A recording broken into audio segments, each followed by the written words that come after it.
All right, you're listening to Rock Hard with Jay Conroy on Rock Hard Radio 1 as promised in the studio. Damn glad. And this time, we got them all. We're damn glad to have them all. As my producer Chris says, damn glad to know you. Good evening, people. Welcome to the show. Yeah, that's Matt Kerr's band. You guys remember Matt from the last time. Howdy, y'all. And we have, let's go around the room, introduce ourselves. Gio, bass player. And Jeffrey on the cans. And Vincent on second guitar. All right, so we got the whole band in here. You guys got a big gig coming up in New York City next Tuesday, Yes, right? Tell me about that. August 6th, Tuesday, 9 o'clock. We're playing this great place in Williamsburg, Brooklyn called Spike Hill.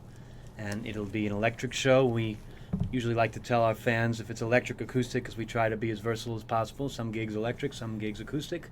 But we will be rocking out most songs from our new album, It's Always Something.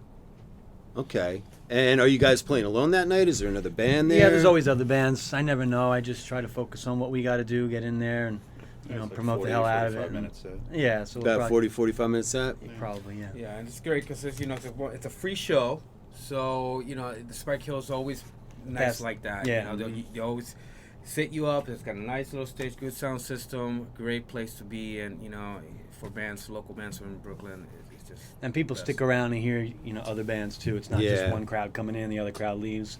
So it's a good little community place where people like to go check out new bands. And Williamsburg is quite the happening place. Yes, it has been for a good 5 years. Yeah. I got lost. Well, I was returning a long story. I was returning a van down there, and I was all kinds of fucking lost, And I finally find out where I'm going, and I look around, I'm like, what's happening down here? Yeah, it's like clubs and bars, and off in the distance, I hear a band and I hear a crowd, and I'm all stressed out because I'm lost. I'm not paying that much attention. So finally, the guy who's coming to get the van from me, I said, "Hey, what is that?" He said, "Some big concert over there." He's like, "Cake is playing." Oh wow! Oh, Yeah, and I was like, "Damn! If it wasn't so late, and I had just come off the road, I was touring with a band for like a week." I was so burnt out. I was like, damn, I should have went. But I hear it holds like 5,000 people, that place. No, Spike Hill. No, not Spike Hill. That concert hall where Cake was playing. You're talking about? I don't know what it's called. What it's even called. Brooklyn Bowl? Yeah, because you got the Brooklyn Bowl, you got the Williamsburg Park front. That holds a lot of venues there by the water. It was an outside place. Yeah, I saw Jane's Addiction there last summer. Okay. Yeah, I forget what they call it, but it's happening. It's really a parking lot that they just put a stage in and fenced it off. And it's a great outdoor venue. Because when I heard the crowd cheer, I said, this sounds like a lot of people. Yeah. You a know? whole lot of people. And the guy said it holds like 5,000 people. I was like, damn, Yeah. So, so this is your first electric gig in a while, right? I think since May. We haven't, being that we were kind of down and out earlier this year by Jeffrey's illness. Glad to glad to see that you're feeling better. You look great. Damn glad to be back walking. I'll tell you what, it's been a life-changing experience. Yeah, no, I was feeling for you, man, because I heard about it through Matt, and I was like, oh man, that sucks. It was such a crazy story because he spent how many hours in the chair mixing our new record. And it was just 15 hours a day, and that it was just ironic how his health declined as soon as he finished mixing the album. It was almost like the universe waited for him to finish our big project before he got sick and couldn't be mobile. And what actually happened? It was right after Storm Sandy. I got flooded by Storm Sandy. Did I have you? a brownstone downtown Jersey City, down by the Hudson River, and so I got flooded, and I had to tear out my whole kitchen and everything, and soon after that, I started getting weak in the legs and weaker and weaker and weaker until I collapsed and I was paralyzed. I couldn't walk anymore. Wow. So I went to the hospital and I was diagnosed with this crazy rare disease called CIDP, which stands for chronic inflammatory demyelinating polyneuropathy. Got that? There's a mouthful. I think so. And some kind That's of why they crazy call it thing CIPD or whatever. Yeah, some That's the crazy rock and roll, thing where man. I guess I got some kind of bacterial infection from the sewer water and the mold and all of that. Oh, and so my body attacked and killed it, and then it kept going on my own nervous system. So my own immune system was attacking my nervous system. So it was basically caused from the after effects of Hurricane Sandy with, pretty with much. mold. And, Crazy, man. You ain't got nothing if not your health. I was completely paralyzed, man. And let me tell you, as a as a single dad, it scared the shit out of me, you know, because Yeah. I wasn't there to take care of my daughter. You hear that, ladies? He's a single dad. Single. Ladies love single dads because they're safe. That's right. Yeah, You know? Or if you ever want to pick up a chick, like borrow somebody's baby Right. and go to the park. Because you're completely safe. You're not like, it's Hey, not like, it's like, well, if he's got a Politicians baby. do it. Why not rock stars? Yeah, right? It's like the best way to pick up a chick. It's like walk around with a baby or a puppy, you know? No, all I gotta say is my that or drums. My ticks- drums itches or a jump. are very much a part of my rehabilitation. I mean, because I had to learn how to walk again. Really? And I spent all of January in New York Presbyterian Hospital, and then all of February in another hospital out in New Jersey, and then all of March and April pretty much confined to a wheelchair in the middle floor of my house. And let me tell you something. For me, I'm a very active guy. Yeah. So to be able to not even lift my leg off the mattress was just horrifying. Yeah. Never, much less wonder if you're ever going to play the drums Yeah, again. you know, Right, I mean, yeah. the thing is, the doctors couldn't give me any real prognosis. They don't know. It's such a rare thing. Yeah. And even my physical therapist thinks, hey, maybe I got misdiagnosed because I can run down the street now. I mean, I'm up and out of that chair, and I was really determined to do it. And hey, you know, I mean, all I can say is you ain't got nothing but your health. That's right. It's You so know, you true, said man. it, gotta and do Matt it, just man. said it. I had some Yeah, health. I mean, it's big. You can. It is. You don't know, realize people- that in your 20s. You think you're Right. just invincible. And people saying you're like, yeah. And I had some health problems a couple years ago myself, and it was so true. I was like, man, Yeah. without your health, it's like you can't Yeah. do shit. You can't work. You can't get anything done. You know, it put a whole different perspective on it. And also living in New York City, I was actually on a cane for a little bit because of the surgery, and that's a whole different ball game Wow. because Trying now to get all of a around. sudden, all the people that you're always rushing by, Yeah, rushing you know, by old you. people and stuff. Now all of a sudden, you know, You're you're in the way. you're the guy. You're in the slow lane. You're in the Yeah. slow lane. You know, and it's like trying to get up on the subway, and you're like, oh, It's not easy being in the slow. Ask Vince here while we're walking. I mean, I can't walk slow. I just can't. You Yeah. know, and when I'm in the city, I'm feeling the vibe, and it's busy, and it's a nice day, and it's one foot after the other, and I'm moving. You know, Yeah. and I can't walk slow. You know, but I used to have friends from California visit me here, and they looked at me and they're like, "How do you live here? I got an ulcer. I can't do this." It's Yeah. just- I think it's not cut out for everyone here. No, it's not. It's not. My biggest fear when I was on the cane, there was somebody who's going to bump into me and hurt, Oh, you know, absolutely. the stitches and by stuff. accident going up Yeah. the ladder or something. Oh, sorry, man, sorry. Yeah, and it was winter time, so you know I'd be all bundled up, and I look like the homeless guy. Yeah. You know what I mean, with the cane limping along. I'm Yeah. like, wow, this is the other side now. Yeah. Now you know. Oh man, I know. I spent all of March staring out the window, watching people walk, feeling jealous, Yeah, yeah. wondering if I was ever going to walk again. Yeah. And then when I picked up my sticks and tried to do some singles, I fucking cried. I was just like, I had nothing.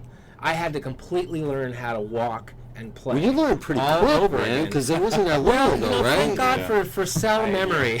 Yeah. Because, you know, things kind of regenerated back to where they were, and I'm still not 100%, but it's coming back, and I'm still working on it. And I set up my double bass pedal. I'm really not a double bass drummer, but that really helped get both of my legs, you know, the muscles in the calves and the quads and everything working again, you know, get the blood going in there and everything. And slowly but surely, my singles started coming back, and all of my rudiments. Shirley. I'm not telling. She came back. What do you mean? But yeah, it's all good. I'm on the She mend. came again. You can say anything on this show. It's internet. That's the beauty of it. I think last time Matt and Eli were here, and I'm just like, yeah, fuck it. Yeah. Looking at me, I'm like, it's internet. You can do whatever you want. This That's is right, team. folks. No, but it was really an honor to be able to produce and mix, you know, the last CD, and thank God I was able to finish it before all hell broke loose. And Yeah. we finished the video too. We got to just That's finish right. the When video. we were filming the video for Crawlback, he was weak in the knees. He He couldn't. was literally crawling Yeah, back. yeah. He was like, Literally. yeah, he was like, Literally. and little did he know how dire, how far along he was in being incapacitated. I mean, it was really like 2-3 weeks after that you were Yeah, incapacitated. yeah. But you know, it's interesting, like you say, how things work, because that could have happened before you got done with the album. Right. You know, and I mean, you got Wouldn't done with have the got to album. finish Yeah, you got to finish it. I mean, that would have set you guys back even more. I mean, we You were know? ready to start recording those 2 cover songs that you recently been playing, and that's when he went down, and we had to put tracking on hold. And That's That'll- right. The Wild Side was the very last song that I tracked Really? before I went down, and then Make It we tracked just a month ago. a month ago. Yeah. Yeah. After I was, Yeah. I got getting a lot of good feedback from those Really songs. nice. Oh, great! It was a blast to do. What Yeah. a challenge too. I tried to make the production of Make It sound kind of old. Yeah. Because Wild Side is a little Crisper. flashier and newer Right. sounding, and Yeah, I wanna- that old tape sound. I wanted to try to. Yeah, it's very primitive, recapture the some of sound that. on Yeah. that first Aerosmith album. Yeah. Absolutely. And I had talked to Matt about this the first time we met, and I said, listen, man, I said, I don't know if you know, but they re-recorded Make It along with a couple other songs for Guitar Hero. That's right. And it had, and I said, you should check that out. And you were like, no, man, I don't want to hear it. I want the more primitive one. Yeah. And they just kind of updated it. And it sounds good. I mean, it's not that much of a departure Right. from, the original one on the Aerosmith album, but Yeah. it, it's more updated. It's cool. The vocals are cool and stuff, but the response to those has been great. And I think I mentioned to you the last time we were here, because, this Rock Hard with Jay Conroy, the show's on like 8 times a week now. Yeah. Yeah. So I found myself walking in and going, oh, this is a Motley remix or something. And then I'm like, shit, this is damn, like, it would catch me by surprise. Awesome. When I walked in the room, I was like, damn. Maddie did a good job on that. He was scared to death of singing. I was like, man, just go in there and nail it, dude. Yeah, I don't know. Put that clothespin on your nuts and let her rip. Yeah. He did. You put the wig on too, I right? still got a mark. Yeah, I even think he made it sound like he had some hair, Yeah. That's what Jeff used to say in the talkback mic. Try it with a little more hair. That's funny. Yeah. Yeah. I was also impressed, and I told Matt this, I've talked about it on the show, that you guys decided to do Make It. Because out of all the Aerosmith catalog, I mean, I would expect, Crying, or, Living on the Edge, or, one of the hits. No, it would have to be old school for me to do it. It would Yeah, have to me be It had to I be agree. something you Aerosmith felt from the comfortable 70s. singing. Yeah. And Make It, I was like, oh, man. Right away, I said, Yeah. this guy knows. Well, the this record guy knows thought that something. too. He was like, "Wow, that's a good choice." Really? Yeah. Yeah. And I'm glad. 'Cause that's he a did. great album. I mean, the production is, obviously it's primitive, but Yeah, it's like hardly any distortion on the guitars. I hope they do a good job on mastering it. Yeah, right. they can ruin it if I they know. don't master it well. I know. But we gave it to them unmastered, so hopefully They do the right hopefully thing. they tweak it good. yeah, it sounds great. And like I said, the feedback's been good on it. People were like, wow, they really, especially the Motley, because I think more people know the Motley Sure, song. sure. And people were like, wow, these guys really smoked this. I was like, yeah, so. Well, thank you very much. Thank you. Yeah, appreciate Yeah. that. Has anybody else covered that? I don't know. Not that I'm aware of. I mean, it doesn't mean they Right. haven't, because I'm not aware of it. Yeah. But I've never, and I think I told you this last time I was here. That's the only song I have never heard Aerosmith play live. That's true. I don't know. Why Not they the don't bring only that back. song, but on that album, I've heard them play every song. That's such a great song. I mean, it's 3.5 minutes of just a great opener. Yeah, well, I mean, we talked about that. If you can't- don't if you don't open with with it, it, you can't. right? Yeah. Yeah. So, Absolutely. and I think the last time I saw it was on YouTube in Boston, 2003, and it was a little rough because they're not. Yeah. Between used that to doing song, it. I wish they would bring One Way Street back. Well, they do. One Way Street is on the Rock of the Rising Sun. I listened is to it? it before, and it's like, that's a 7-minute song. Yeah. And a blistering version. It's on the show. Nice. It's on the show. You'll hear it in, before this interview. Because I said, I got to play this new Aerosmith on the show this week. So. Yeah. Do they still have their club in Boston, Mamakin? Nah, they get No, rid they of got that rid a of long one. time ago. Is it? I have a CD of a live recording of One Way Street. I from have that Mamakin. too. Yeah, that's a great version. The whole CD. Yeah. Yeah. They come No, I out only to have one- I only have it for One Way Street. Oh, I'll it was have like, to, it was like a uh, CD single kind of deal. I'll have to lend it to you because Oh, they. wow, the whole yeah, they come out to and Train Kept a Rolling. Nice. And it's just a great gig because Yeah. it was a club. Yeah.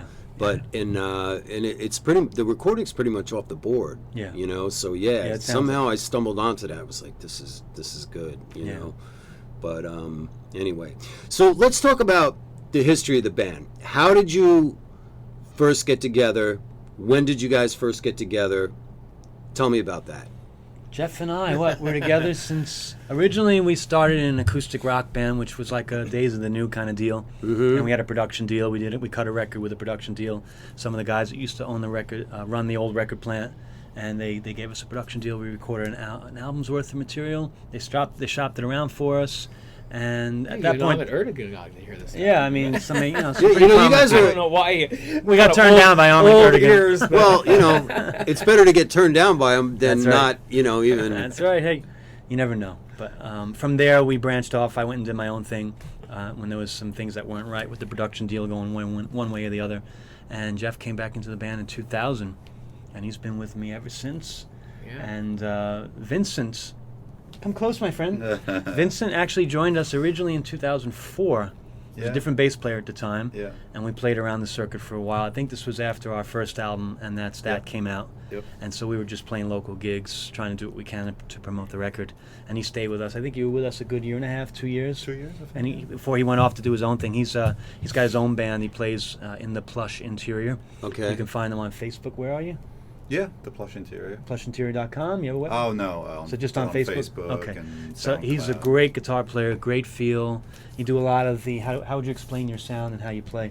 I play a tap on an 8-string guitar in my band, so Okay. that's why I like playing with Damn Glad, because I get to play just regular straight ahead rock on a 6-string. So it's like He gets to stretch it's like his a other muscles. vacation. Yeah. It's like a vacation from the difficult. We stuff. aren't reinventing Yeah. the wheel, are we? So, yeah. No, but I love it because it's more about the energy and the performance rather than the skills. So I can use the skills and the more technical stuff in my band. And in 2004, I heard them play outside of their old spot, which was 111 First 111 Street. Wait, outside? You mean you were outside? Our old They were rehearsal, playing an yeah. outside gig. Like, what was it? It was an It's outside part of a- festival. 111, yeah. And I liked all it a right. lot. For a second, I thought they were, in the rehearsal studio, and you were standing outside going Not like that this. Got my quite ear like to that. the floor. Almost. But no, it sure caught my ear enough for me to walk up to them and Yeah. introduce I remember that myself gig, to actually. Matt. Yeah.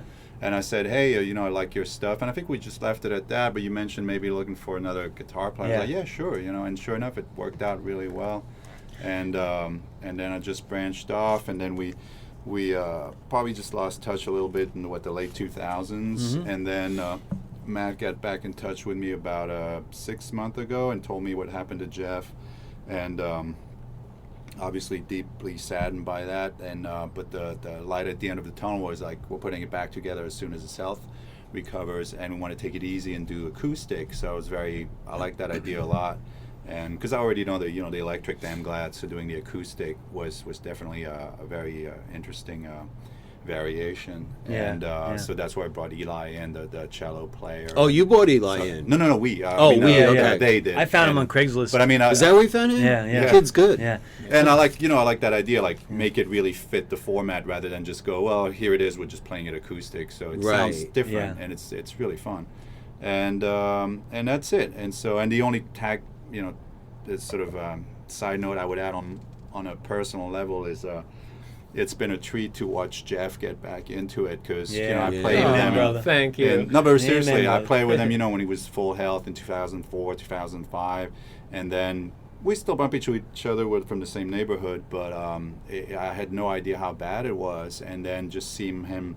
struggle to walk just to his kit and just play a basic, groove, and from that fast forward to today where he can pretty much just smoke the way he used to. So it's a real treat. It really is a lot of fun to play with him, and We're glad to have you, brother. I love you. Now, too. Gio, when did you come into the picture? I mean, I came when I first moved. I moved from actually I was in California for a little while. Bounced around on the West Coast, played a few bands in the early '90s to late '90s. Moved back to Florida for a few. Didn't quite found myself down there. So I decided to move up here in New York. And sure, after I just started Craigslist. I started Craigslist my way into a band, you know what I mean? And that was 2009. Yeah. We had another lineup for the second album, Not For Nothing. It was a different bass player, Jeff Calber, who's in a metal band now called Single Bullet Theory. But he was with us for a good 5 years. we had another guitar player as well. So Gio came in after that cycle from our second record was over, and we were still playing out the old songs from the second record when he joined the band. But it wasn't for, this is the first album that he's on. He kicked ass on bass, and he had to be in the band a good 2 years before we cut a record. So we're glad we finally got him. We've been through like 4 or 5 bass players between records, just because it took us so long to cut another record. And it's funny. I always thought every bass player, are they going to wind up on the record? Which one's it going to be? Yeah. So it was nice that we finally got him on bass. And Bass player roulette. yeah. So we're starting to jam now as a band. There are things that Vincent does on guitar where I'll just plug in and just start warming up, and I'll hear him play something. I'm just like, oh man, that's a song right there. And we start jamming these things that just become a life of their own. And I prefer actually now these days to write that way instead of me coming in with a bunch of finished songs. When you write as a band, it's like the whole chemistry is just something bigger than one guy writing everything. So that makes sense. It's a great vibe now. So the recorded music is going to start coming faster now, because for a long time we didn't really have the gear. And once we got kicked out of our other building, it took a long time to rebuild, because I had to rebuild a whole new studio. And we're pretty settled in there now, but it took some time to come up with some other gear that we needed so that we could actually really record ourselves. A lot of times we really didn't like the results we were getting when we recorded at other places, and paying for it. Even though my studio's, it's just our rehearsal room, and I have a Mackie 8-bus and a Macintosh with Logic. That's all you need, baby. And and a few good mics and a decent DA converter, and it's happening. It's It's okay. the Keith Richards school of thought. Yeah. Just give me a room with a some good mics. room. Yeah. Mick Jagger wants to go in all the expensive studios and spend all the money. Right. But Keith knows how to make Exile on Main Street. We have a nice rehearsal room, so I drag my drum kit Well, out I've seen into the pictures. It middle. looks nice. Yeah, so I drag my drums out into the middle of the floor where I have 12, 13 foot ceiling with cement ceilings, and it really opens up the sound. And where is this? In the city here? In Jersey City. In Jersey City. Yep. Okay. In Jersey City. That's where Jeff moved from when I first met them in 111 First Street. That way he has a similar type of setup, and then unfortunately they were uprooted from there, and he found this place, just slightly different area of town, and slowly built it up himself. Just you and a You couple me and my people. business partner. Yep. Yeah. And that was impressive too. That floor was bare. It was an old industrial building, and they put up everything from the walls to everything. It's a huge endeavor. It's like a 12,000 square it's foot floor. Yeah. And That's big. We split it all up. Nothing like having your own space to create. Yeah, a band really does need a home.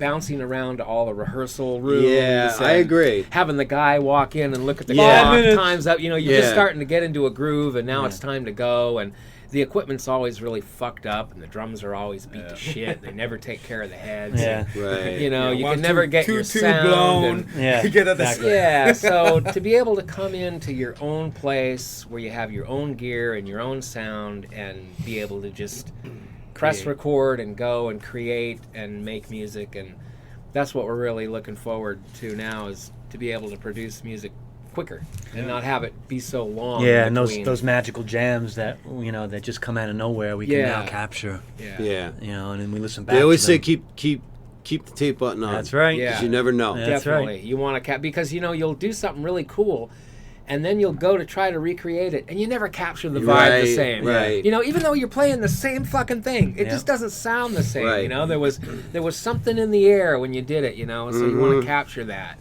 Yeah, absolutely. I get it. Just from doing this show, I was telling Matt this, that if I make a mistake, a lot of times I just let it go. Right. Because if I go back and try to redo it, same thing. It's like, it doesn't have the same inflection or the same cockiness or whatever it was. So Just let it live. yeah, exactly. Yeah. Now, who and how did you guys come up with the name for the band? Russ Chairman, damn glad to meet you. Wait, explain Animal that. House. Oh, okay. That's where it came from? We were looking to change our name. We had a corny name back in the late 90s? Immoral Fibers. Immoral Fibers.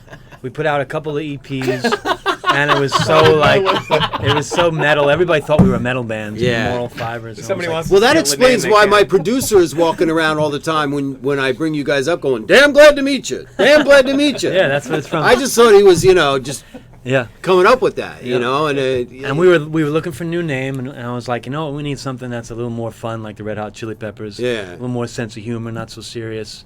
And Damn Glad just hit me one day. it's a catchy name. Yeah. It's definitely a catchy name. More Now, lighthearted. yeah. Now, where's everybody from originally? I'm from Panama, Central America. I mean, I lived in Florida all my life. Like I said, I kept moving to the West Coast, and I've just been. That's like, Gio, the bass player. just keep moving back and forth. But I'm originally from Panama, Central America. But yeah. Yeah. How about you, Jeff? I'm a California guy. Really? I'm a Yeah. California man. Yep. Love that song. I know. Love Cheese and Yeah, Chip. yeah. Me I too. grew up running barefoot and jumping in the canals and sex and drugs and rock and roll. Oh! Being a California hippie. Yeah. Well, I always tell my listeners that the show's all about sex and rock and roll and drugs are optional. That's so, right. You know, because my listeners will message me. They're like, "Yeah, I just took my Vicodin in and this and that." I'm like, Jesus Christ, half my Yeah. listeners are all jacked up. But whatever. You know. Now, Matt, where are you from? I'm a New York originally? City boy. That's what I thought. Okay. Born and raised in Queens, New York City, upstate New York, and Woodstock. Sleepy little town in Woodstock. Lived in L.A. for a bunch of years. Lived down in I Florida. knew that. Yeah. Yeah, but I'm a New York boy. I'm back here since '89. I left the L.A. scene and caught the wave here when I came back. I remember we talked about the last time Yeah. you were in Dashboard Yeah, Mary. man, the Limelight and all those great clubs that were in New Yeah. York City, Cat Club. The Cat It's Club. just a shame that the scene doesn't rock like it used to. No, unfortunately, it doesn't. But nothing's the same as it was in the late '80s, early '90s. Yeah. It was what it was. We're on a different. And how about you? Where are you from? He's I'm from from France. I'm from France. We're from France. See, part of the reason I asked is about 5 minutes into this, I detected accents. I was like, wait a second. For anyone in France listening, please, we don't mean anything by that. We have listeners in France, That's too. right. So, yeah. There you go. I've been to Paris. I've been to the south of France. I love that country. Love France. I Love think, France. are I'm you... actually French. Really, I am. Are you? I am, but I can't speak a lick. Yeah. What are you, like at 1/16th? His baker was Why, 'cause translated you- from boulanger. I think I pissed some of our listeners off because the royal baby thing, Yes. which, whatever. But, Why we even care, I don't know. yeah, and I mean... look, this is America. We don't really know anything about royalty and kings and queens and all that. It's Right. just, it's different to Fairy us. tale land. Yeah. And in France, we have a slightly different take on them, too. Yeah. So when this kid was born and they didn't have a name for it, I'm like, you gotta be fucking kidding me, Are right? they going to name him West? Yeah, right? No, you know what they landed up naming the kid? George. I'm like, George, out of all Bye, the names. Yeah, maybe Wow. that's why. Yeah. But I was, creative. I was going on a rant about, you got to be kidding me. You have a kid and you can't. I mean, anybody that has a kid knows, you narrow down baby names, and when the kid's born, you name the kid. Right. And there's the royal family. They can't name the damn kid for like a week. I was like, you got to be kidding me. That's too funny. You know? Too much Yeah. red tape. Yeah. Too busy All right, counting so the their- first album, and that's that. And that's that. This was released. We talked about this before we went on the air. This was 2003. released 2003. Yep. Yep. Recorded on a little A little piece of little garbage. Akai hard disk tabletop Yeah, recorder. it was ghetto style. It lacks the production that we would have liked it to be, but the songs still speak for themselves. Now, Not For Nothing. I don't mean Not For Nothing. know. I mean the album, Not For Nothing. That's our but second Not album, For yeah. Nothing. I love so much of this album. Of course, I can't read it in here with this lighting. But Not For Nothing itself is a Yeah. great song. But I really, really like this album. Thank a you. lot. The new one I think is great. It's always something. Now, my producer pointed out to me, and I've seen this, but somehow it never kicked in. And I said, you know what I'm going to ask him tonight? What's with all the blackbirds? I was waiting These for someone to guys, ask me these that. guys There have it blackbirds all over everything. The blackbird was You an open accent. this up. I wish you could see this. You open this up, and there's a picture of the band, and there's a blackbird sitting on Matt's head. Do you know how every album? So if you got a My concept, producer just asked me before he That's came in. He funny. goes, "Hey, what's with the fucking blackbirds?" And I go, if you have a good concept, "That'll be a good question." He was Yeah. just hanging out. yeah. The thing is, The bird needed somewhere to take a shit. if you have a good concept, you got to run with it. So every album has a promotional campaign about it, and that Blackbird is on the front cover, it's on the back cover, all in different positions, different photos. It's in our video. But really what it was is we were doing a photo shoot with a photographer out in Jersey City, Cyrus Nefarious, and he had this fake blackbird sitting around the studio, so we were goofing around with it, and then all of a sudden it hit me. I was like, It's Always Something has been the name of the record, before we even started recording it, and to me that black crow represented the darkness of It's Always Something, and there it is, that black crow in every photo that we're in, of that mystique of It's always something every you time, never quite know. every time things are going the way you want, you think you're in control of your destiny, and it's always something. Yeah. And so that blackbird, it's in the video, it's on the album, it's I noticed It's too. on on- your head. it's on my head. It wasn't premeditated. It wasn't premeditated at all. It was one of those happy accidents. I mean, we were there and we saw this bird and we started playing around with it. And before you know it, it was in the shots. And we Yeah, started because I saw carrying some it of the around. Yeah. some of the promo pictures. I think one you're on a loading dock or something Yes, like that. It and was it's on- very cool. Yeah. And I'm That's like, where we I filmed see the the video. birds, and I'm like, those are pretty well trained fucking birds. I think I know, right? I said, the bird just didn't give a shit, and they were hanging out. But I was like, but again, it wasn't until like right before you guys came in, my producer Chris Madden said, what's with the black What's with the bird? bird? I said, Plays you know the what? keyboard. Are they on a flipping hidden us the track. bird? Yeah. So I said, you know what? I got to ask him about that. So Yeah, it's the fifth Beatle. yeah. He plays the keys on one of the tracks. Yeah. All right, let's do another song. What do you guys want to hear? Oh man, I've been dying to hear "Make It So." You want to do That's Make a, It? Yeah, that's Yeah. a "Make It So." It's off our new So, album. Yes. All right. And, not to be confused with "Make It" by Right, Aerosmith. which it almost did the other day. Yes. I was like, wait a minute, Make It So, Make It. All right, here we go. Damn Glad, Make It So.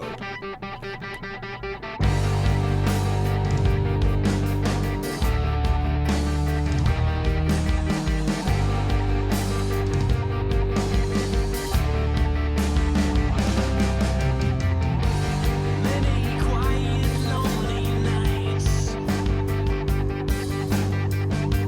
climbing steep hills knee deep in my mind. What do you know about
Make it so you can feel it growing in spirit, starting to materialize. Make it so no excuses, all bumps and bruises will worth sacrifice. Now you know if you go down that road, that a light in a load, all will be left behind. Make it so, 'cause there's no way to know what could happen if you don't take action at this time.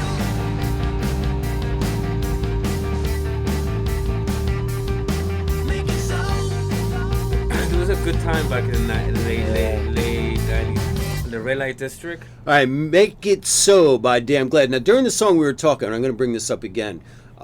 These guys were talking about L.A. because they spent a lot of time out there in bands. L.A., Hollywood. And Matt was just telling a cool story about Slash. Go ahead, Matt, tell that story again. Oh man, I was going to Fairfax High. This had to be 1986. They were on their rise on the local LA scene, and I remember I think Slash was dating a girl that was going to Fairfax, and I had made a shirt in art class of one of my favorite punk rock bands called Fear. If anybody knows who Fear are, they're one of the greatest punk rock bands from the early 80s. And so I had a shirt, and some guy was picking on me. He was like, "Hey, what's with that Fear shirt? Get that fucking shirt off."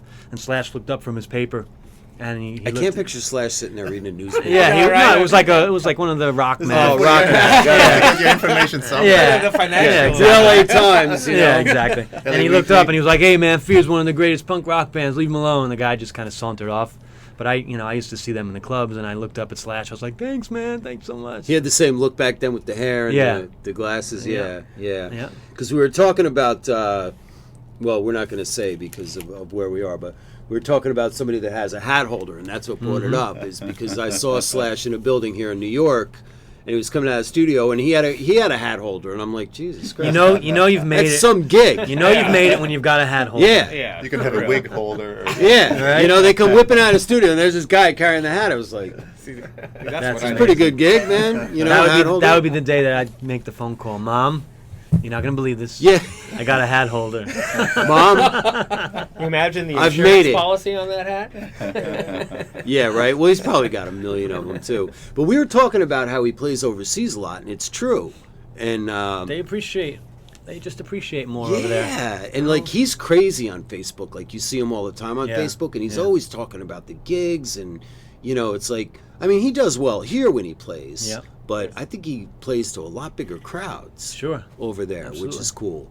And same with, I think last time you were here, we talked about a band called Rival Sons. Yes. Same thing with them. Yep. You know, they're from California, and they're forever playing overseas. Yeah. You know, it's like you go where the money is. That's you right. know, so you The know, audience is it's a different vibe here. You know, the whole club scene of having a group of people come in, watch one band, and then leave. You know, it used to be a party. If you paid Yeah. $10 to go in and watch a couple, 2 or 3 bands, you know what I Right. mean, get your money's worth.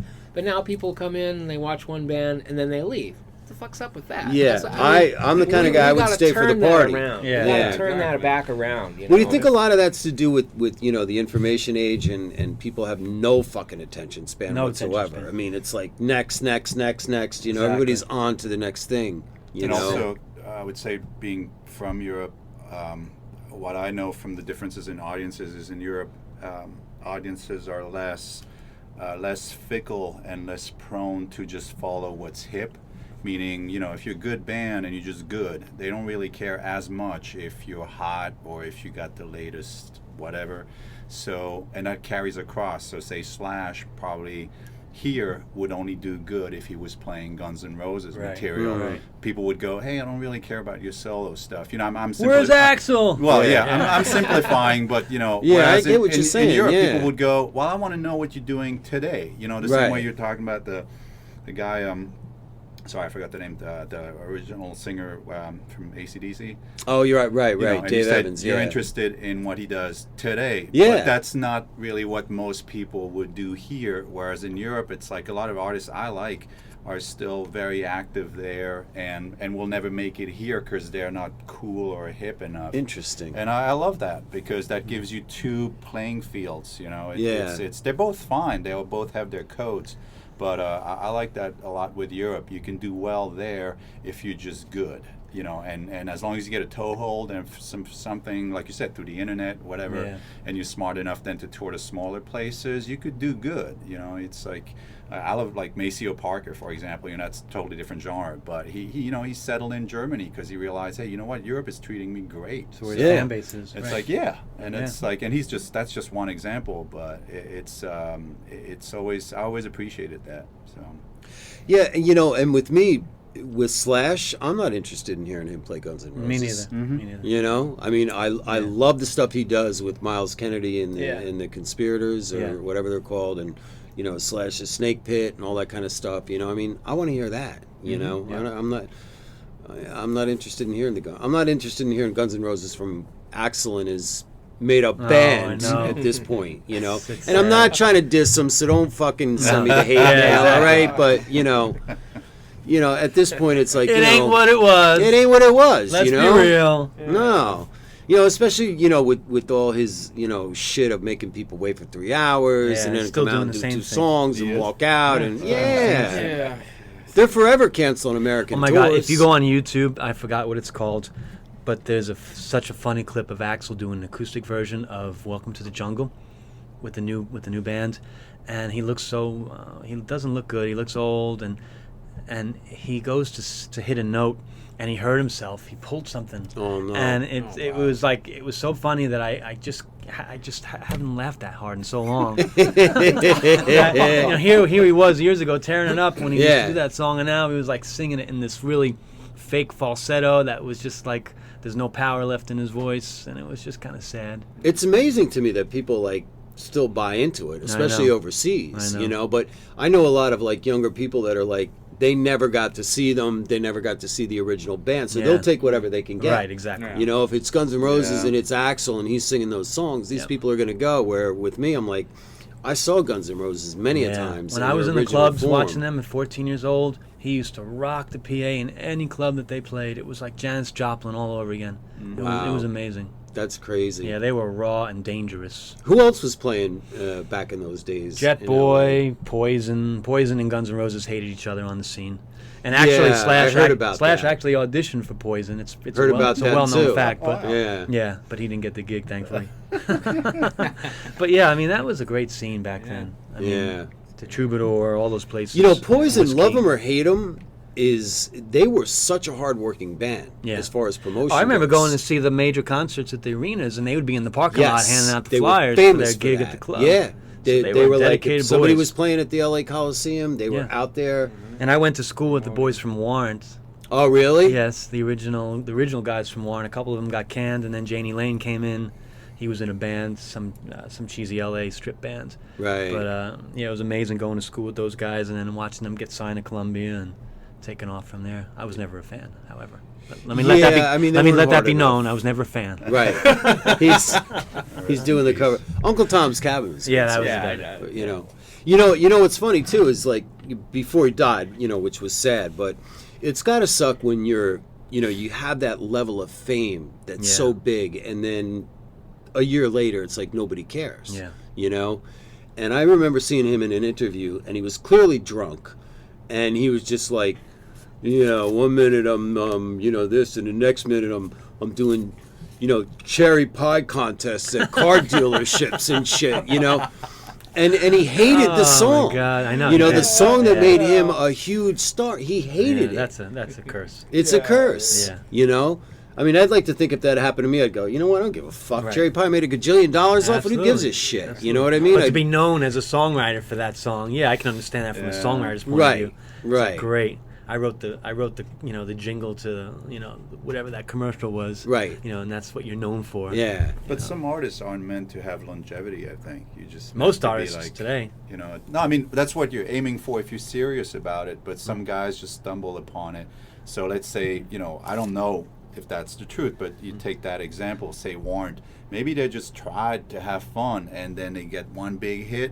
It's like, all right, you're gonna roll that wave, right? Yeah. But it's like they just didn't have it in them to have longevity. And Right. then you take guys like whatever, Aerosmith or whoever has proven themselves over the years. It's a different approach. Yeah. They keep writing quality material, and they clearly have an eye on establishing a career rather than milking a hit. So Plus- I think that's where the difference is. Plus grunge. I agree. Grunge put a lot of people out of business. Yeah, I remember, I remember that. Yeah, it was like one fell swoop. It was like Yeah, like We're done. overnight. Yeah. Overnight. Yeah. In fact, I think it was Janie Lane. He said, "I knew there was trouble when I went to my record company to meet with my manager. And my poster was gone, and there was a poster of Alice in Chains Yeah. up. Oh, yeah. He's like, then I knew something was wrong, you Yeah. know. But There's a great documentary about that. I forget the name. Did you MTV see it? too. I just finished reading the MTV book, and those bands, when they were out, they would go up there with their managers and pay them tens of thousands of dollars to have their video played, and they would still say, "Sorry, we can't play it anymore."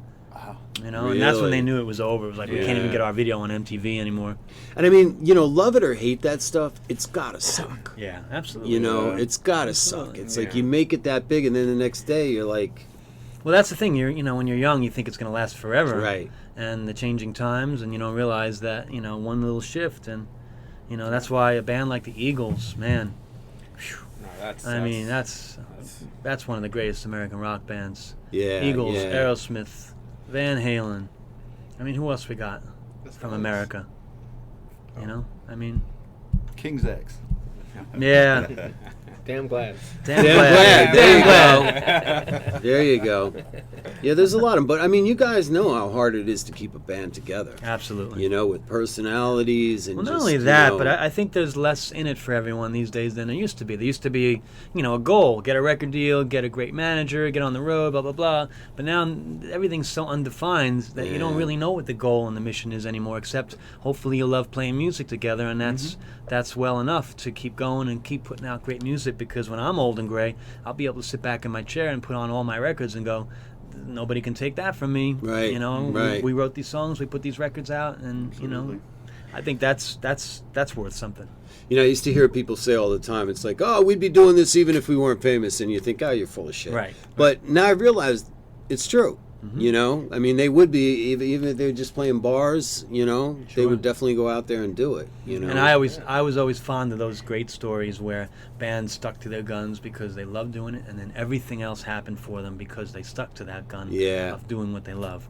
They weren't like, well, I don't see any results, and I'm going to go try something else. They loved playing music together for as long as they Right. did. And that's what was conveyed to an audience, that doesn't matter what the climate is, these guys don't go away. And I couldn't agree more because I'm the same way. Like, I stick to Yeah. my guns. Like, if somebody said to me tomorrow, you know what, if you start playing, country, your ratings will go through the roof. Right. I don't know that I'd do it. Right. Well, if the paycheck was good enough, I'd do it. And sure. I'd be like the guy from fucking Warrant. And I'd be like, hey, take my money. And you wouldn't hear me crying over Right. cherry pie, But, but that being said, it's like, one of my friends always says to me, in the beginning of doing this show, I was like, dude, am I crazy? He goes, and he would always say the same thing. He's like, are you having fun? And I was like, yeah. It's like, that's all that matters. Yeah. So, I mean, I feel the same way. I stick to my guns. This is what I do. This is what I play. Yep. I'm not going to change it. You can't be all things to all people. It's one of the biggest mistakes you can make.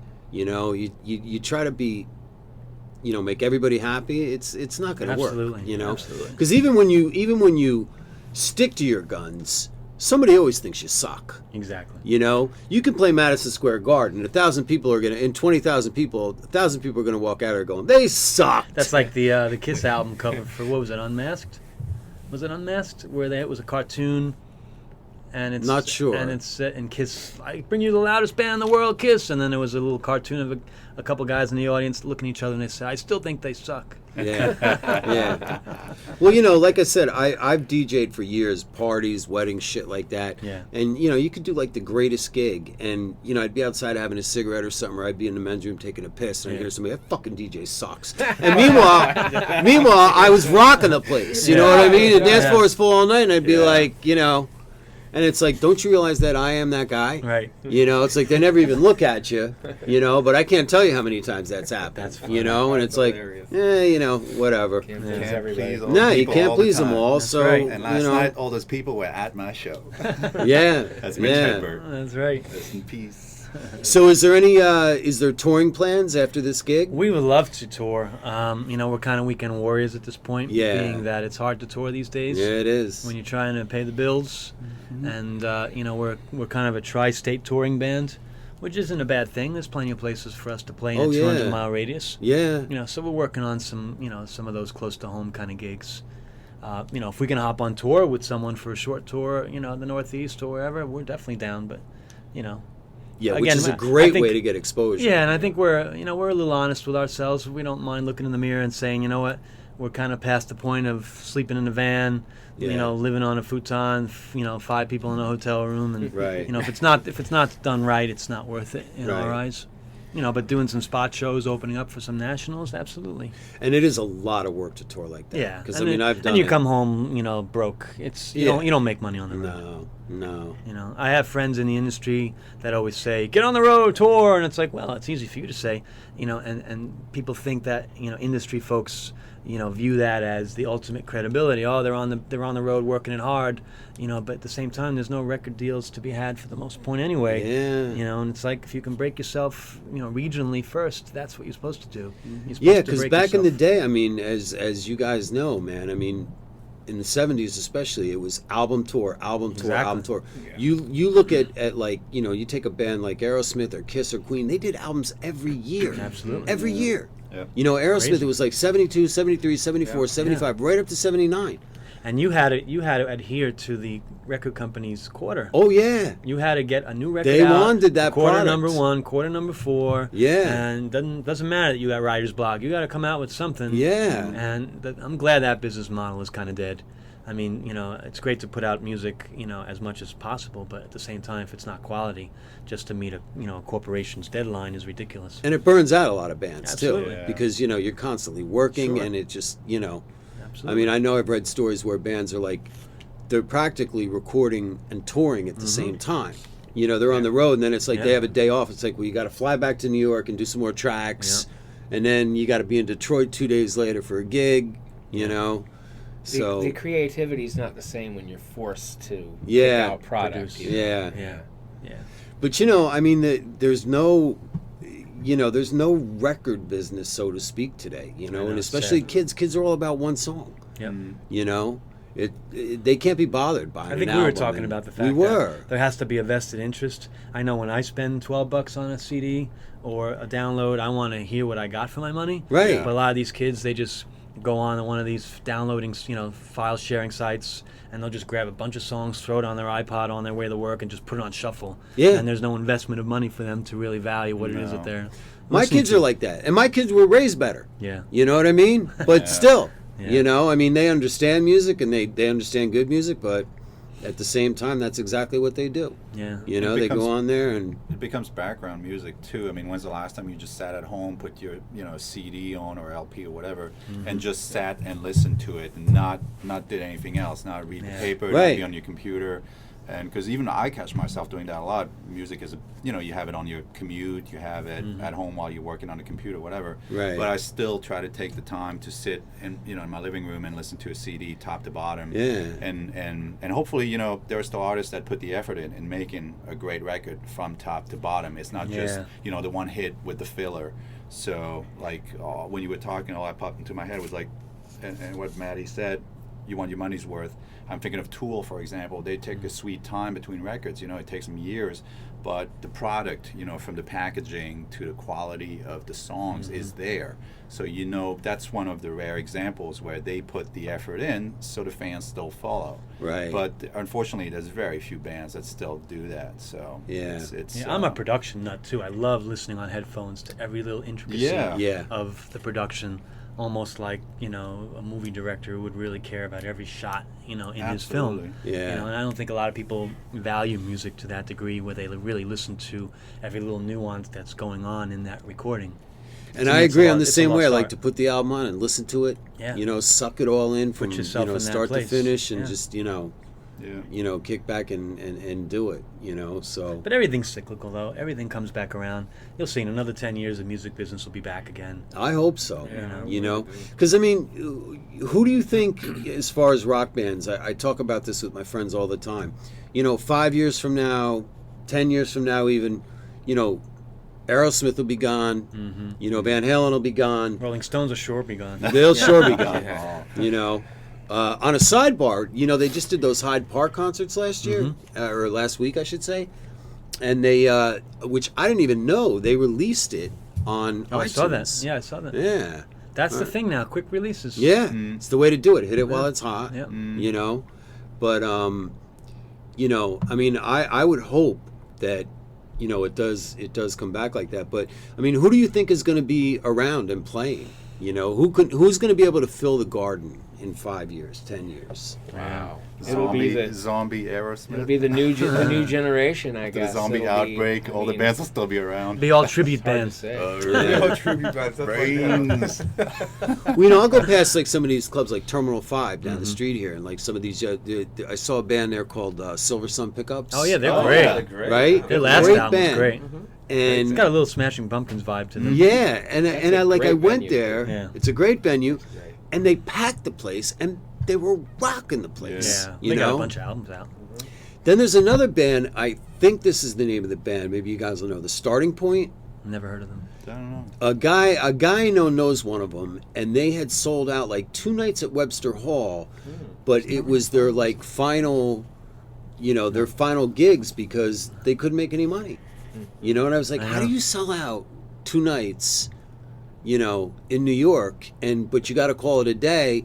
This guy was telling me, he's like, look, they've been around for 10 years. They're getting older. They're not making any money, and they were at the point where like, we can't do it anymore. Yeah. So Yeah, it's not easy. I mean, I think we're honest in that regard. Where we're not just gonna, tour for the sake of touring. You gotta love it, and you can't do it for money. Yeah. no, you do it for money, forget it. Yeah. But you can still make money though if you're smart about it. You can dream about If you one stay day on the making road, money if you from stay it. on the road, you can make money. Yeah. And that's a lifestyle all in itself. That's not as cracked up to be as it used to No, it's not. I've No. been there. I've done roadie stuff like that, and Yeah. I've seen bands where it's like, and especially these bands that used to have, like a hit or two in the '60s, and now, they're back out there, Right. And you're living in hotels, Yeah. and you're not living like a band like Aerosmith or Van Halen, in planes and staying at the Four Seasons. Sleeping in the van. You're sleeping in the van or at the Best Western if it's a good night. Exactly. Right.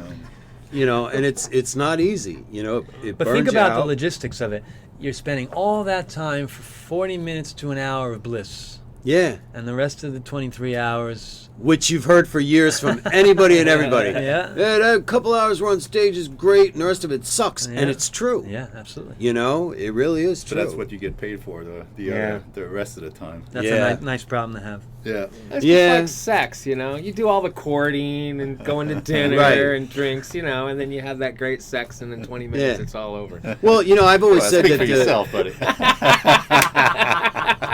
But see, I've always said that the good things in life are short. Think about it: lunch, weekends coming. You know what I'm saying? It's like, because if you worked, if weekends were 5 days, okay, and lunch was 5 hours, and coming was an hour, That's right. you'd never get anything done. That's right. You know what I mean? Sex is a lot like pizza. No matter how bad it is, it's still pizza. It's yeah. So that's why you got to spend a lot of time with the foreplay. But I've often thought about that. I'm like, well, if the good things in life lasted, nobody gets shit done. So Happiness cannot be a constant. Wait, Not say that supposed- again. That was a little deep for me. Happiness cannot be a constant. Oh, right. True. Very true.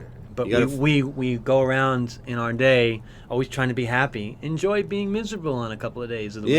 Yeah, it's okay to be. Be total with it. Yeah, it's okay to be.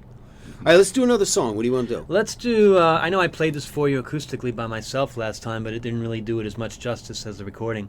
Force Quit. We're gonna probably try to make a video for this song. You know what? Explain Force Quit, because I really, really like the way what you wrote about. Yeah. Well, Force Quit, everybody knows in the computer age. Yeah. Control Alt Delete, and I kind of built the theme around what if you can just Control Alt Delete your way out of life situations, and it just kind of went from Well, that there. goes back to the shortness. You'd never get anything done. Fuck this. Right. You Screw know. you. F you. Yeah. F you. Yeah. Force Quit you. No, but it was just a play on words, really. And, you can tell from the first verse to the second verse, it takes on two different scenarios. whether it's relationships in the first verse, whether it's a bad job, where you want to tell your boss to get lost in the second verse, and then of course the chorus, just saying to the degree that I've done all that I said I would do, and you put your heart and soul in it, but if it's not appreciated, that's when I force quit. Right. And that's kind of where it goes. Yeah, I love the concept behind that. Well, thank you very Definitely much. love that. So, all right, here we go. Force quit.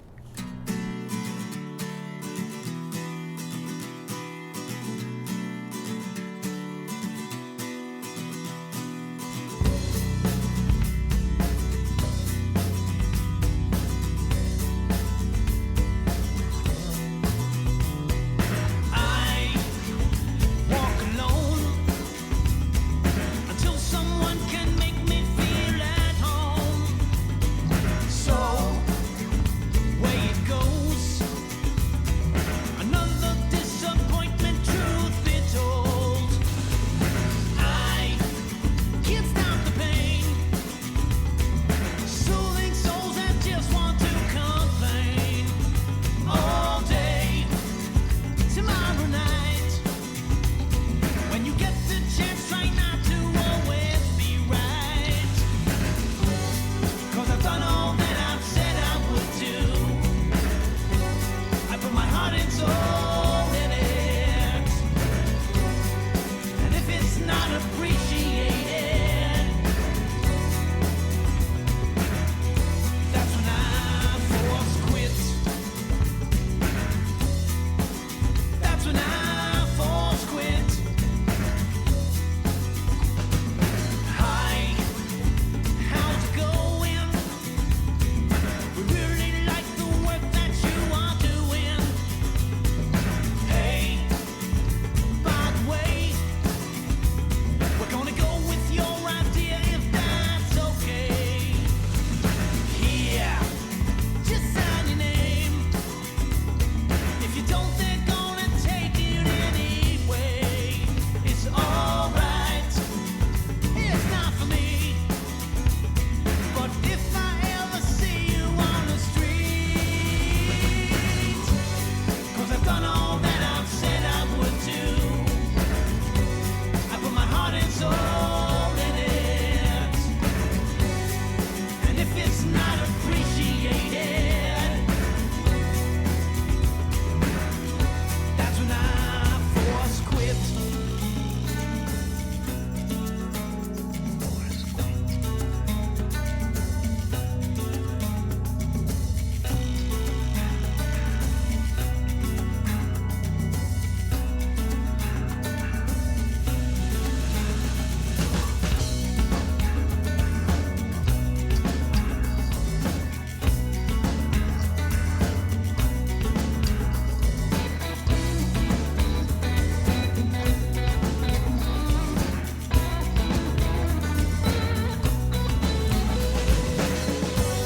Cause I've done all that I've said I would do. I put my heart and soul in it. And if it's not appreciated, that's when I force quit.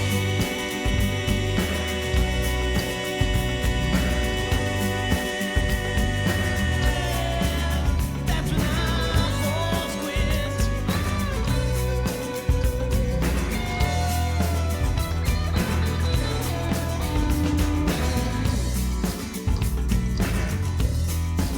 Control Alt Delete. If you're on a PC, Control Alt Delete. If you're on a PC, Control Alt Delete.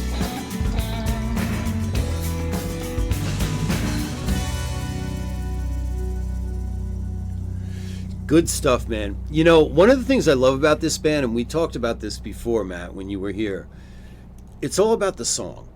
You can be like the greatest player in the world. Absolutely. But if you don't have a good song, and I think I told you that I got introduced to 3 bands at the same time, your band being one of them. And, like we were just talking about listening to the whole album all the way through, I kept finding myself coming back to your stuff because I'm like, the songs are there.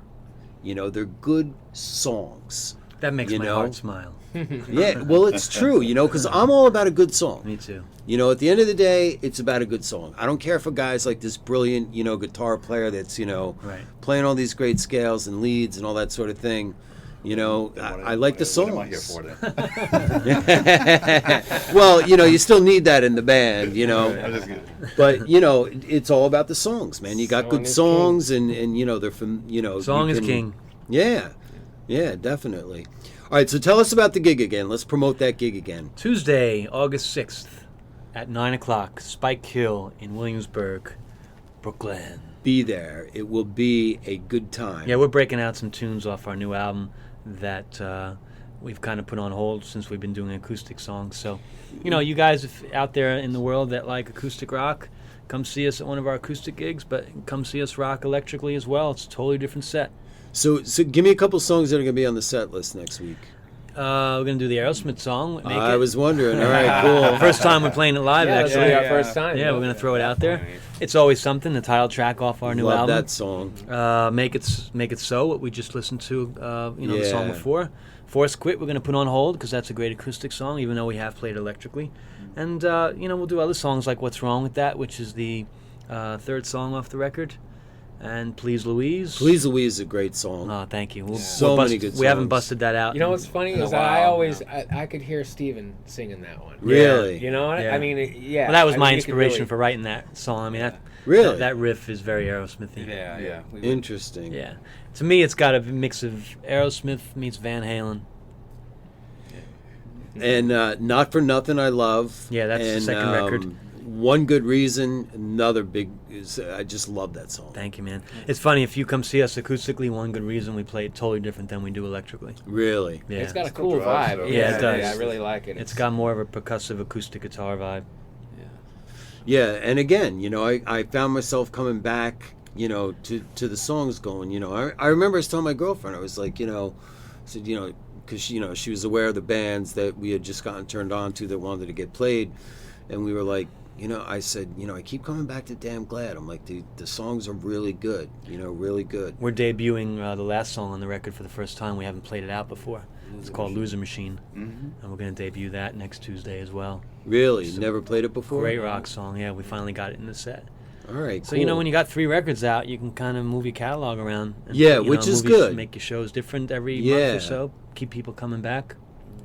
All right. Nice problem to have. We're also bringing that one for the second album. Oh, Live Now or Forever Hold Your Peace. Mm-hmm. That's off our second album, Not For Nothing. We're gonna bring that back as well. So you'll hear some new stuff, but for anyone coming, it'll all be new because you've never seen us before, most likely. Right. But be prepared for a hard rocking show, and it's all melodic, and it's something you'll walk away with songs humming in your head. Plus, it's a cool hang down there too, down by Yeah. Spike Hill. Yeah. I mean, there Yeah. really is like This is the heart of that Williamsburg. part right of there. Williamsburg is like the East Village used to be. Plus, if you come Yeah, down, It down used to be our like 5 o'clock in the morning, all the freaks are still That's out what on I the noticed when street. I was there. I was One like, big party, Yeah. and it's very cool. Yeah. Plus, if you come down to our show and say that you heard us on Jay Conroy Rockin' Hard, we'll give you a free copy of our new CD. there you Hey, all There right, you go. I'm in. I'll be there. go. And you can take Jeff You get a free out copy. for a drink. Jeff will be like, wait a second, man. I mixed this and everything else, Hey, I think so. I only have one copy anyway. So for our listeners, because we have a lot of New York listeners, hopefully they'll come to the show. I think I was telling you when you guys first got here that the feedback from the last time you were here was really good, and that just goes to show, maybe another side of the music business that we didn't talk about. It's like, I have local bands on here, and in the beginning I was a little concerned about that because I'm like, how is that going to work in Cleveland, or how is that going to work in Switzerland, or Germany, where we have a lot of listeners, Yeah. because, chances are they're not going to see the band, Right.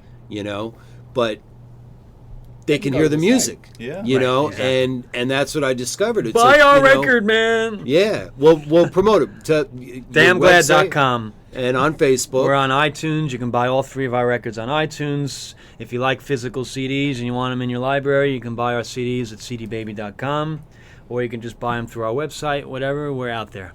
and you got SoundCloud and Reverb Nation. Right, and- those are great streaming venues. You know, Yeah. it's great yeah. streaming Reverb sites. Nation is good. I'm always on there looking for new bands, you know, absolutely. to play. Definitely. Some great- SoundCloud's But got I- the great audio. I don't know if it's the filtering or whatever it is, but the sound is just really good on SoundCloud. Yeah.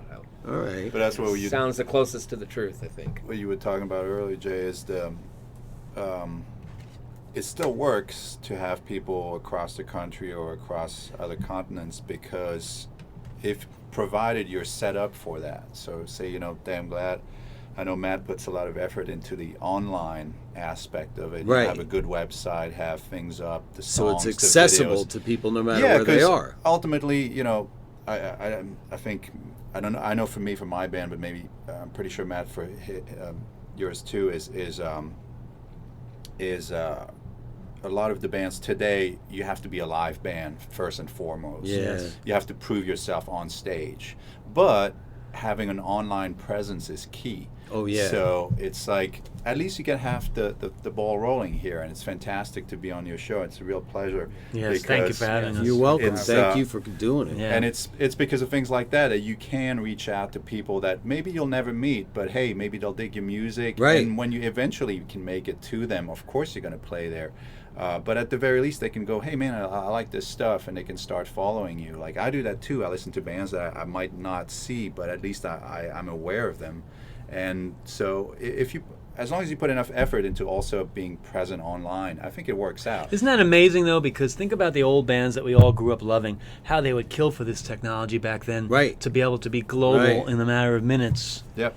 In the matter of minutes, they're global. There's, you know, an unsigned, undiscovered artist could be touching somebody in Finland, with a song that they heard somewhere online. And kind of talking about what we were talking about before, it's like in the 70s, you had to do road work. That was the only Absolutely. way. That was where you you- got some radio yeah, play, you had to exactly. do road work, I remember David Coverdale saying that when, you can laugh, I mean, love him or hate him. No, But, I love David I could- Coverdale. yeah, I do too. Jammed with him a couple times, actually. Have you really? When Club Nirvana, Yeah. where they Remember dropped that? the ball, where it used to Yeah. be Club Nirvana. That was a great venue. I was in a band back in the 80s called Empty House. Okay. And we were starting to get a little bit of recognition, and we used to jam up there, and David would come in and just sit in and play. And that was such a great club, man. You The were drum- surrounded the- by glass, looking yeah, down it was, 40 it was all stories. like It's a amazing. Indian motif Restaurant, in there. yeah. And the drums were set up where the stool, your back was right against that window, and I'd turn around and look out over Times Square, and you're just like 40 flights up. right, yeah, That's right cool. there. Yeah, It's a amazing. very, very cool club. Well, he brought up a good point where he's like, when MTV hit and Still of the Night and that whole album came out, he said that saved him like 2 years of road work. Yeah, Because instead of having to go out on the road and pump those songs, Do you know that city video? after city. That John video, Sykes rules. You know that video? He does. They all met for the first time on that video. Oh yeah, I know. Isn't that amazing? Yeah. When I first saw that video, I was like, oh, wow, they got a powerhouse band. Tommy Aldridge Yeah. on drums. Adrian Rudy Vandenberg, Sarzi, right? Rudy Rudy Sarzo. Sarzo, Yeah. Vivian Campbell. It's like, wow, Right. the super group. And they all met on that set that time. And They it's never not played them together. playing on the Right. It's not them on the No. record. It was like, wow. Well, guys like that are smart by surrounding themselves with Yeah, absolutely. very smart, very good, musicians. Oh, yeah. Ozzy same way when he's not with Sabbath. Yeah. Rudy Sarzo used to be with Ozzy as well, but Ozzy is one of those people too. It's like he surrounds himself with Yeah. great musicians. But Yeah. yeah, no, I'd known that about them, and I thought it was pretty That is funny. funny. It was like, but it works. But he had a good point. So it's kind of like what we were saying before. On one hand, the internet thing is good because it does bring the music all over the world to people that may never hear it. Without the middleman. Well, the Yeah. internet is the new A&R guy. Yeah, it really Because is. there really are no more A&R No, guys. There that's used to right. be so many record companies with so many A&R guys, and you would think, wow, I'm going to play in this great club tonight. Maybe there'll be an A&R guy Right. out there who will listen and like us. It's just not But the case machine now. itself It's as well. not. I mean, MTV and the record companies told the mass audiences what to like. Now Yeah. the mass audiences make up their own minds as Right. to what they like. And it just takes the filter right off. Yeah. I miss the mystery. Yeah, me too. I really do Looking miss at the the back of mystery. the album cover. Yeah, and really not knowing everything Wow. about the artist. Having a little bit of mystery there and Buying the Yeah, I don't ticket, want just- to know Robert Plant's Twitter account. Right. Right. Yeah. Robert Plant played Brooklyn Saturday night. Yeah. that's right. Prospect Park. Yeah. I had a gig and I couldn't make it. I was like, damn, I would have went to that. Yeah. You know. Yeah. Sheesh. Yeah. But now, what's your take on a Zeppelin reunion? There's been a lot of talk about that lately. I don't think it's. I mean, if, Mm. it have to be a custom tailored set to songs that he can still sing, you know. But it'd be great to see. I mean, who the hell wouldn't want to see a Zeppelin He reunion? just doesn't want to do it. You know, well, he said, look, you know, I read something recently where he said, look, pretty soon I'm going to need help getting across the street. Well, Roger Daltrey too. The Yeah. who can't do it anymore. He Oh, can't yeah. hit those notes. Yeah. You know, I mean, that's the thing. You have to think smart as an artist when you're young because you got to be able to write songs that you can sing when you're 40, 50 years old. Yeah, yeah. Steven Tyler is the exception. Yeah, but You it's know. surprising being a screamer that he can still Yeah, he absolutely. can still hold up. But see, I got to see Zeppelin, so Oh, wow. I come off it, you know, a different thing going. I don't want to see an old jammed up Zeppelin. No. You know what I mean? I mean that thing that they did in the London Arena. Yeah, Yeah.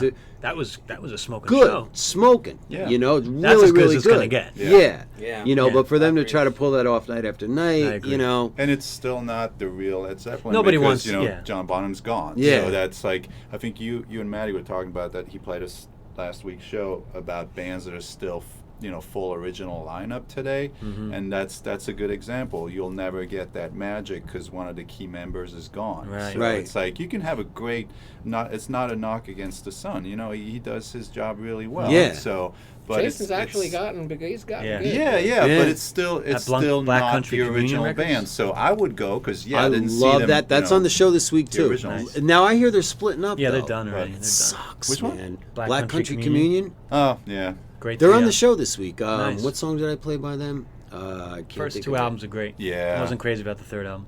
Yeah, but no, I love them because they Glenn had that. Hughes, Ronnie Actually- James Dio said it.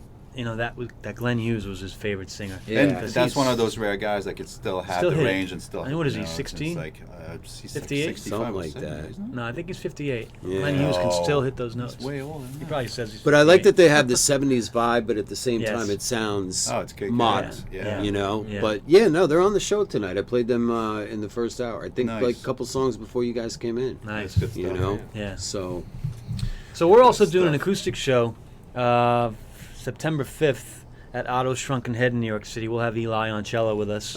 back to Otto Shrunken Head. Yeah. That's a yeah. cool place. And then we're playing October 4th at Tammany Hall. It's a Friday night. Great rock club on the Lower East Side of Manhattan. So we're kind of varying from electric to acoustic to electric show to acoustic show. And it kind of keeps the audience interested so that it's not just the same rock thing every time. And you had said last time that doing acoustic opens up more venues and opens Sure. up, Absolutely. different things that you can do. Yeah, you we're know, not which just is playing good. a typical rock club where, it's balls to the wall kind of mentality. Yeah. And it's funny because bands will look at us and then they'll be fully plugged in, rocking out the place, and we'll come in with our acoustic guitars and they'll be like, that's kind of a different angle. Yeah. But, you got to size up the room. Right. If you want to keep the people there not trying to, what? I can't hear you. What? Let's go yeah. outside. It's too loud. Yeah. If you can keep people interested in the song, even on a smaller scale, you got to be smart with these small rooms. And it's also a lot easier to work Sure. acoustically. Absolutely. You're not lugging in, a Yeah. whole No. big drum kit and Right. amps and fucking guitars. Granted, if the and- room is worth it, we'll play electrically. We always want to play electrically in rock. Yeah. But if the room is kind of like, we don't want to blow people out, the songs will come across that much more. Yeah, the if other it's acoustic. a the other different feel. advantage I think is at first it's a strength to have both, but also what you were talking about earlier, Jay, is the song comes out a little bit more. When you're playing the full electric rock show, I think, me personally, it's more about the energy. Yeah. But when you're playing the acoustic, it's a bit more focused on the vocals and the melody and the actual tune. Yeah. And so it's great to have both. And it's just nice to bring a different focus to both sets. But I always feel like it's nice to hear Maddie a little bit more clearer and do the harmonies. Yeah. And then the song actually stands on its own merit without the heavy guitars or, Yeah, or the whatever. story gets So told. You can It's hear the lyrics. it's Story gets told. I like that. Yeah, Yeah. and I love that. When Maddie contacted me, a few months ago, it was for that. First and foremost, he said, "Hey, I'm putting together just the acoustic show," and I really like the idea, not just because of what you said, which is true as well. It's easier to just carry an acoustic guitar around, and it's Yeah. easier to set up and rehearse.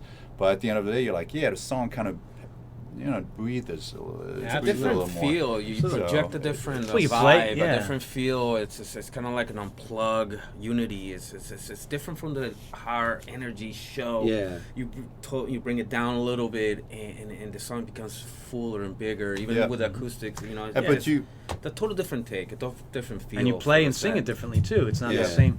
You But learn you how to s- reinvent yourself all you over still again. got to be able to pull it off. That's why I was making that point. Is like you have to have a good song to begin with. Yes. Because if your song relies on a gimmick like say loud Right. guitar or something, production wise, and the song is actually not that great, that will be very transparent when you play it acoustic. I couldn't agree more. If a Absolutely. song So- comes off acoustically, you got a good song. Exactly. You Yep. Yeah. Yeah. That's why it's a lot of and fun. I to mean, do as both. much as I'm a hard rocker, I love acoustic. Yeah. And I love hearing my favorite bands play acoustic. Absolutely. Yeah.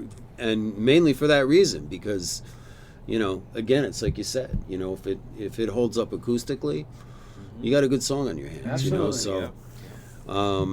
All right, so hopefully we can get you guys back again because the audience loves you guys. Well, thank you. Oh, Thank which you, is everybody cool. out there. We We love love the you audience. too. Maybe we can play a little bit of something. Yeah, next time we'll come with- Maybe we could do that. couple an acoustic guitars. thing, or so. I'll bring my little shakers, my little eggs. Yeah, there you my go. little bongos and my sandals and an Pick up my umbrella. car keys if you a little want. drink with a little umbrella. Yeah, there you go.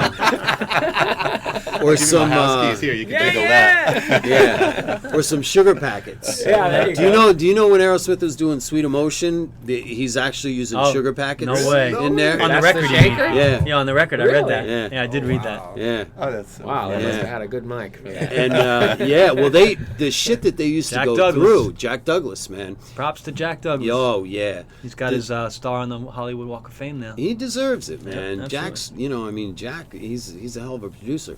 I mean, even when they were doing Back in the Saddle on Rocks, and you hear the horse, clanking. Yes. They actually put spurs on Steven Tyler. Yeah, David Johansen helped him. Yes, it's in their book. There's a picture. Yeah. And they laid down a piece of plywood, Yeah. and there's Steven on the floor going, Cans on his feet. Yeah. And I was like, nowadays that would just be a button you would hit Yeah, to put it See, in. that's a production thing. Once you know that story, you listen extra hard to the recording. Yeah, Yeah. I was like, Yeah. really? I'm like, that's but yeah, you're right. Yeah. There's a picture in there. They're Yeah. like strapping them up and shit. Yeah, That's exactly. like unheard of I know. today. There's You nothing know? like a self-produced Yeah. sound. Yeah. Yeah. You know, Or like, I mean, Judas it's just nothing Priest. like it. Was it one of the songs off of British Steel? United, maybe?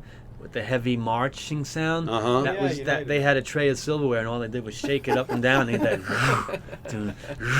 that. Yeah, it's amazing what you used to do in the studio. Yeah. Do you remember the one thing that Roy did when we were recording at Iwi? No, With, don't remember with much. with the fire extinguisher. no. Roy Sakala, he was just getting some crazy ideas for sound, so he took a fire extinguisher and was hitting it, and it was right by this, $5,000 Neumann microphone, and of course all the white shit is spraying out of this fire extinguisher, and it's making this really great white noise sound. It's like this push, push. And he's recording it and just making a fucking mess everywhere. It's all over the drums. It's all over in the air. We're breathing this shit. And he's in the control room just laughing his ass off, This is the famous was Roy really- Sakala that recorded all the John Lennon records. Yeah. It was great to work with him. Yeah, absolutely. He's a brilliant engineer. Yep. It's amazing what these guys can do. You Yeah. think, an engineer, they just set up a mic and plug in some chords, but they have so much knowledge. But they also know how to create a vibe in the room. They know how to get the talent to start getting prepared for, performing. Right, right. He was really good at that. All right. Well, it's good to finally meet the whole band Yeah, in it's great to person. be here. Pleasure Thanks meeting for you. having Yeah. us. Yeah. It's Thank my you. pleasure. Thanks for coming in. I mean, I've been on you guys for about a year now, I think, right? Oh, wow, Yeah. that's awesome. Oh yeah, yeah. Yeah. Well, I don't know if you know the story, but I had met Nikki and My girlfriend. Matt's girlfriend, and I don't think she said much about it then. But then I'll tell the story again. Yeah.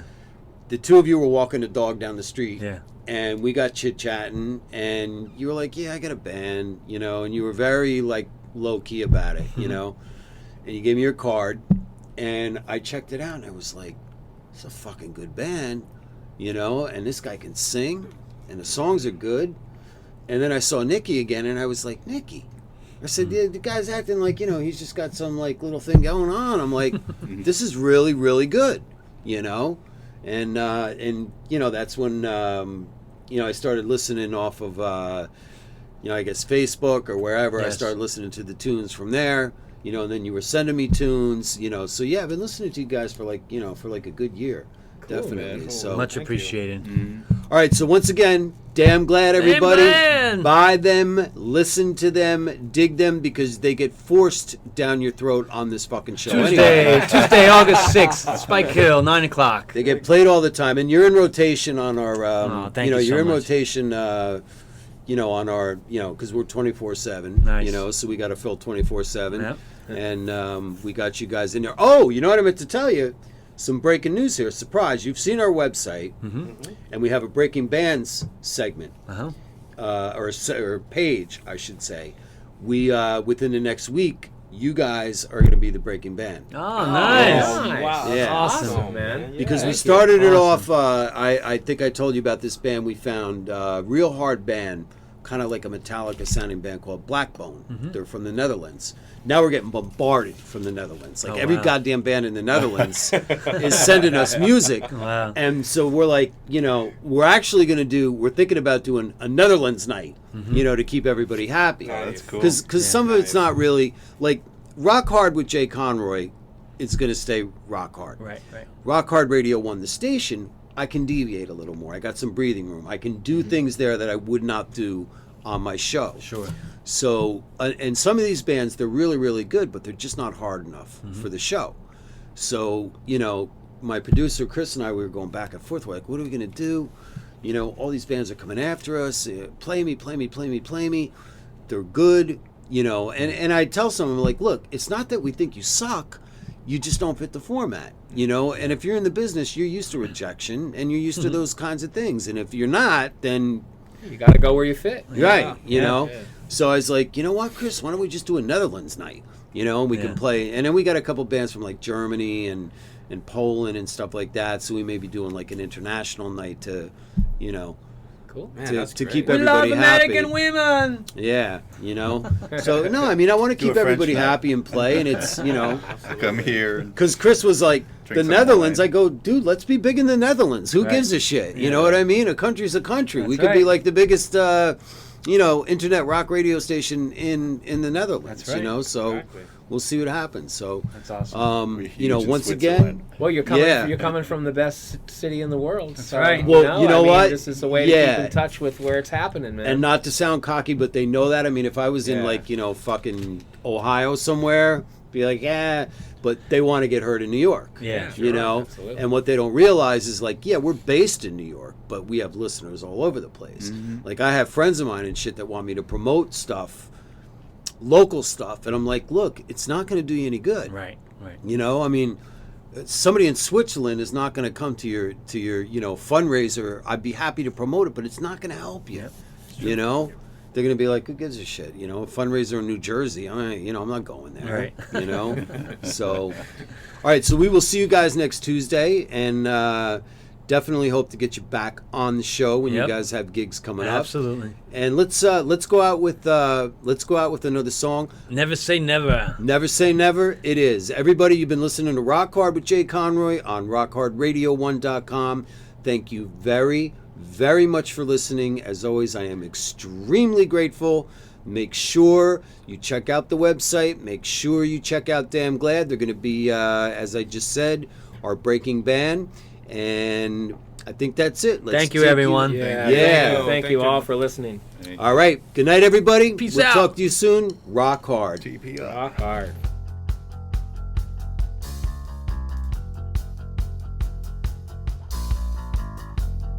One year ago, our economy almost fell off the cliff.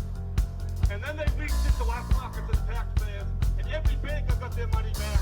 And now a year later, they've got their severance packages, they're back to work, they're making their bonuses, and they're living the high life again. It's an absolute disgrace.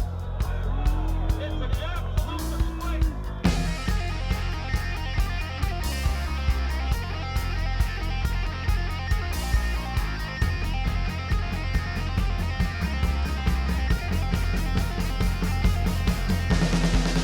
Nothing in my way